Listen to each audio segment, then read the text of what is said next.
ഇപ്പോൾ യൂത്ത് ലീഗിൻ്റെ ദേശീയ സെക്രട്ടറി ഷാക്കിർ കൂടി നമ്മോടൊപ്പം ചേരുകയാണ്. ഷാക്കിർ, ഈ 15 പാർട്ടികൾ ഒരഭിപ്രായവും രാംനാഥ് കോവിന്ദ് കമ്മിറ്റിയുടെ മുമ്പൊക്കെ പറയാൻ സന്നദ്ധമായില്ല.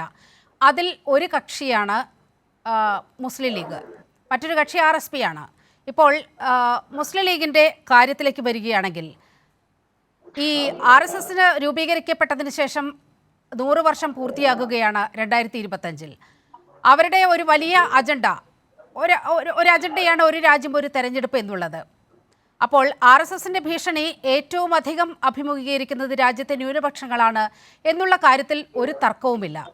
അങ്ങനെയിരിക്കെ ഈ കമ്മിറ്റിക്ക് മുമ്പാകെ ചെന്ന് ഒരു അഭിപ്രായം രേഖപ്പെടുത്താൻ ഈ രാജ്യം എങ്ങോട്ടാണ് പോകുന്നത് എന്നുള്ള കാര്യത്തിലൊക്കെ വലിയ ആശങ്ക പ്രകടിപ്പിക്കുന്ന മുസ്ലിം ലീഗിന് എന്തുകൊണ്ടാണ് ഈ രാംനാഥ് കമ്മിറ്റിക്ക് മുമ്പാകെ പോകാൻ സാധിക്കാതിരുന്നത്?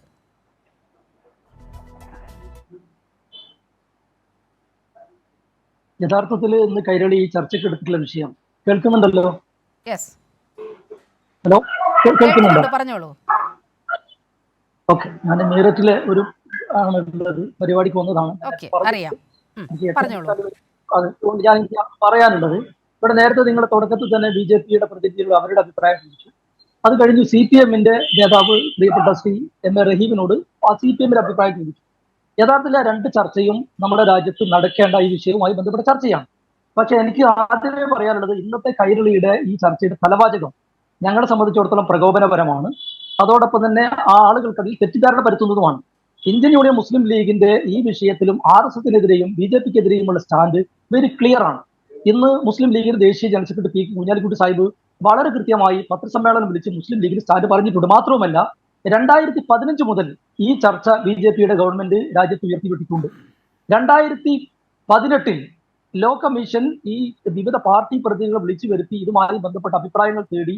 ആ അഭിപ്രായം ഇന്ന് എല്ലാ സോഷ്യൽ മീഡിയ പ്ലാറ്റ്ഫോമിലൊക്കെ കണ്ടുകൊണ്ടിരിക്കുന്നു. ഇപ്പോഴും നമ്മളൊക്കെ സെർച്ച് ചെയ്താൽ ഗൂഗിളിൽ കാണാൻ പറ്റും. അതിൽ കൃത്യമായി 5 പോയിന്റ് ഇന്ത്യൻ യൂണിയൻ മുസ്ലിം ലീഗ് പറഞ്ഞിട്ടുണ്ട്. ഈ രാജ്യത്ത് ജനാധിപത്യത്തിനും ഒരു ചെറിയ ഇടപെടൽ അനിവാര്യമാണ്. ലോ കമ്മീഷൻ റിപ്പോർട്ട് കേന്ദ്ര സർക്കാർ എത്രത്തോളം അംഗീകരിക്കുന്നു എന്നുള്ള കാര്യമൊക്കെ നമ്മുടെ മുന്നിലുള്ളതാണ്. തെരഞ്ഞെടുപ്പ് കമ്മീഷന്റെ മുന്നിൽ പോയും നിങ്ങൾ അഭിപ്രായം പറഞ്ഞിട്ടുണ്ട്. മുസ്ലിം ലീഗ് ഒരു പാർട്ടി എന്ന നിലയിൽ പോയി അഭിപ്രായം പറഞ്ഞിട്ടുണ്ട്. പക്ഷേ രാംനാഥ് കോവിന്ദ് കമ്മിറ്റി എന്ന് പറയുന്നതിന് വലിയൊരു തലമുണ്ട്. അവർ നിയോഗിച്ച, ഈ BJP നിയോഗിച്ച പ്രസിഡന്റിന്റെ നേതൃത്വത്തിൽ, മുൻ പ്രസിഡന്റിന്റെ നേതൃത്വത്തിൽ രൂപീകരിക്കപ്പെട്ട കമ്മിറ്റി, ആ കമ്മിറ്റിയിൽ നിന്ന് കേന്ദ്ര സർക്കാർ പ്രതീക്ഷിക്കുന്നത് എന്താണെന്ന് ഞാൻ പറഞ്ഞ് ഷാക്കിർ അറിയേണ്ടതില്ലല്ലോ, മുസ്ലിം ലീഗ് അറിയേണ്ടതില്ലല്ലോ. ആ കമ്മിറ്റിയുടെ, ഈ രാംനാഥ് കോവിന്ദ് കമ്മിറ്റിയുടെ രാഷ്ട്രീയ പ്രാധാന്യം തിരിച്ചറിയുന്നതിൽ മുസ്ലിം ലീഗിന് പാളിച്ച പറ്റി എന്നാണ് നമ്മൾ പറഞ്ഞു വരുന്നത്. ആ പറയുന്നത് തെറ്റാണ്, വസ്തുതാ വിരുദ്ധമാണ്. നിങ്ങൾ BJP രാഷ്ട്രീയം കളിക്കുന്നത് പോലെ ദയവായി ഇത്തരം വിഷയങ്ങളിൽ CPMോ അതുമായി ബന്ധപ്പെട്ട ആളുകൾ രാഷ്ട്രീയം കളിക്കരുത്. ഇവിടെ സത്യസന്ധമായിട്ടാണ് ഒരു പരിധിവരെ ശ്രീ റഹീം ഈ വിഷയത്തെ കണ്ടിട്ടുള്ളത്.